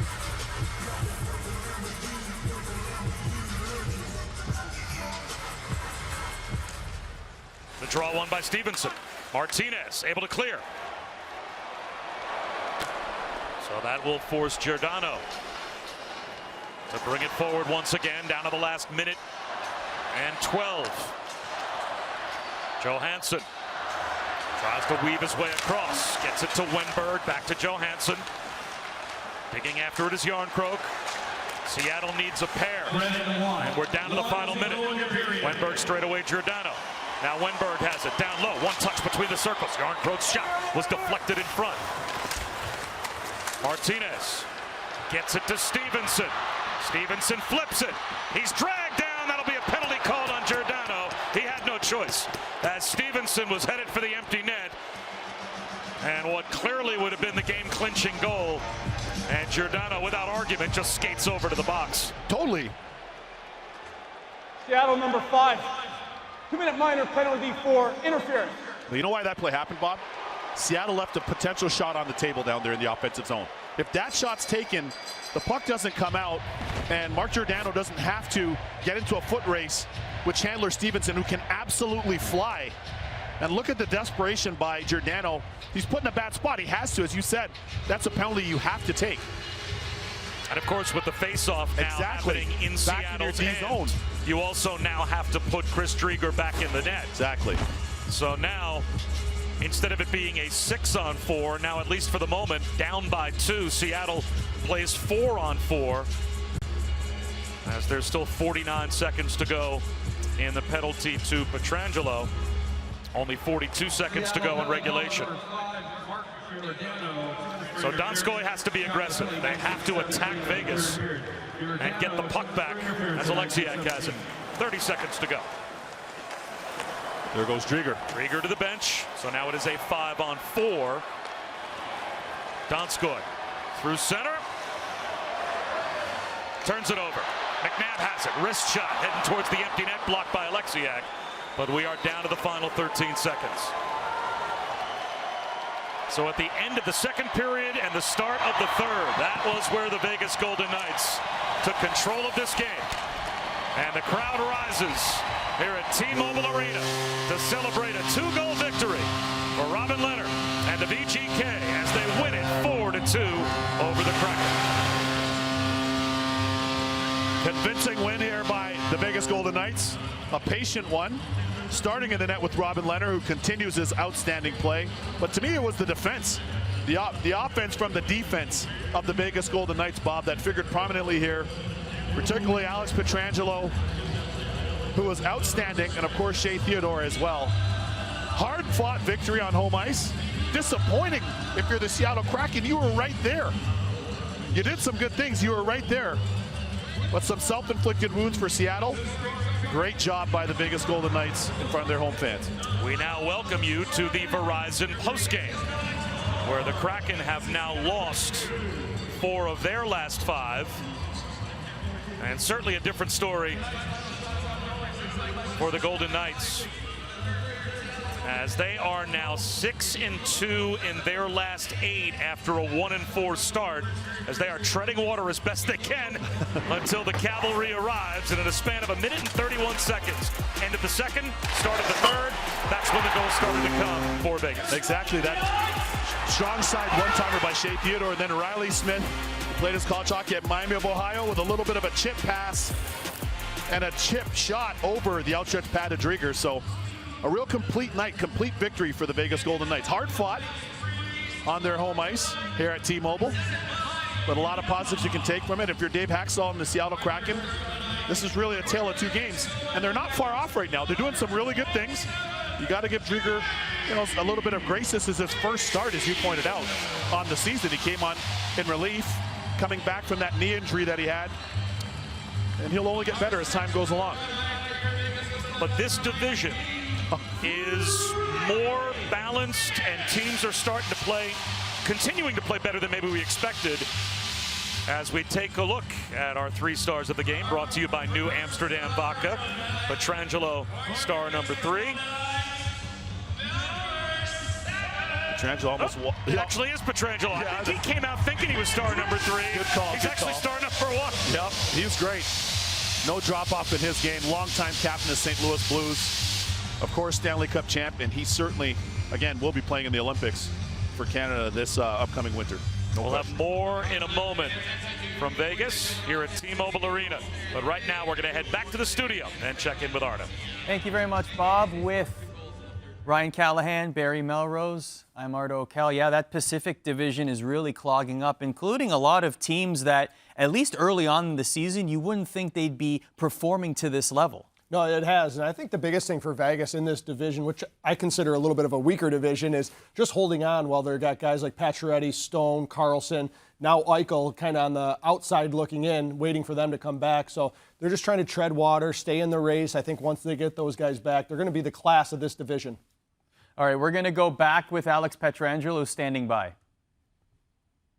All right, guys, thanks very much. So Bob Wischusen, Kevin Weeks back here at T-Mobile Arena with what turns out to be our first star of the game, Alex Pietrangelo. You look confused for a moment. Did you think you were the 3rd star of the game? Did they not let you know that you were the 1st star? They told me I was the 3rd, but, that's all right. Got to go twice. You deserve to be the 1st star of the game. Kevin pointed out how well your team, as well as any team he's seen this season, uses the D, and how you guys are a big part of offensively when you are successful, why you're successful, and you and Shea Theodore both get goals tonight. Yeah, I mean, we got a group back there, all of us, that can make plays. We got a lot of guys that can shoot the puck. I mean, that's the important thing about our group is we play as 5 all over the ice. That's our system, and I think when we're doing that, we're really effective, and when we're not, we get a little bit stagnant in the O zone. So as soon as we start spreading out the zone and letting you know, our D gets some touches and creates some opportunities, I think you can see the flow of our offense work and everybody gets involved. Now, Petro, you guys have a great balance between attacking off the rush and or generating offense off the cycle in zone. Maybe you can talk about that balance, because in football you talk about the passing game and the running game. Well, you guys, from a hockey standpoint, have that on lock. Yeah, I mean, we want to create stuff on the rush. I think with the way our system is defensively coming back into our end, we can create a lot of those opportunities. But once again, even on our breakouts, if you look at how our D are involved, and we got 4 guys up the ice all night, so we create a lot of odd man opportunities, you know, with our D as well. But when you got forwards that can skate like our guys, especially when everybody's in the lineup, it's tough to handle. When you guys can make plays, we're big, we're fast, and we just had another pretty good element with that guy that we traded for. He's not bad. He's okay. Yeah, final question, Alex, along those lines. Like, what is the feeling in your room? I'm sure you're trying to win every game and not just tread water, but knowing that the cavalry is coming, right? I mean, you've got a lot of firepower that is out right now. You add Eichel to that. What's the feeling in your room about, you know, at some point the burst that you're going to get when all those guys come back? Yeah, I mean, it's been a little bit frustrating that guys are being out for long periods, but at the same time, it's kind of helped because guys who are in the lineup can settle in. These young guys have started to feel more and more comfortable because, you know, we've had guys that have been out for several weeks here. I mean, you don't want to see guys injured, but I think with these young guys, when they're in the lineup more than one game at a time, you can see they start feeling more comfortable in the system. And, you know, in our business, you know, guys are going to get injured. So when you have these young guys that come up and play and they're feeling confident that they played a few games like they have now, I think that's only going to help us in the long run. Well, thanks so much. Very generous with your time. Great win tonight. Appreciate you got it, guys. Yeah. All right, that is Alex Pietrangelo. For Kevin Weeks, I'm Bob Wischusen. Thanks so much for watching our coverage here of Hockey Night on ESPN+. More with Kevin Weeks coming up. Right now we go back to Arda. Thank you, Bob and Kevin. Alex Pietrangelo, 3rd star, 1st star. What